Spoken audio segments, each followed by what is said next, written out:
వేసుకునేది. ఆయన ప్రతి యుగంలోనూ ముందు బ్రహ్మగారిని సృష్టి చేసి ఒరే నాయన సృష్టి చేయరా అని వేదం ఇస్తాడు. ఆ బ్రహ్మగారు సృష్టి చేస్తాడు. యుగాంతమునందు బ్రహ్మగారి యొక్క శరీరం పడిపోతే అయ్యో బాబీ ఈ బ్రహ్మగారు కూడా ఇంత సృష్టి చేసిన వాడు ఒత్తిగా ఇలా పడిపోవా అని ఆయన పుర్రి తీసి ఓ తలపకి చుట్టుకుని మెడ వేసుకున్నాడు.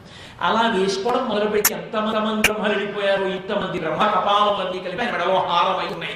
ఇంతమంది బ్రహ్మలు విడిపోతే ఇంతమంది బ్రహ్మల పుర్రెలు ఆయన మెడలో హారమైతే ఆయన మాత్రం అలాగే ఉండిపోయాడంటే ఆయన శాశ్వతుడు అని. అందుకే శంకరాచార్య వారు బ్రహ్మమస్తకావలీని బద్ధతే నమశివాయ అన్నారు. పునుకల పేరు కంఠమున భూరి భుజంగము భూషణంబుగా నయము భస్మధారణము ఎద్రి నివాసము మీరు గిల్లుగా అనువుగ దంతి చర్మమును హస్తములందు కపాల చూలములు పడిబడిదంతు శంకర కృపావరు రూపమును ఆశ్రయించదనంటారు. అది ఆయన కపాలమాల యొక్క రహస్యం. అంతేగాని ఆయన చేతకాక పురిలమాల వేసుకున్నవాడు కాడు. ఆయన శాశ్వతుడు, నిత్యుడు, నిరంజనుడు అని గుర్తు.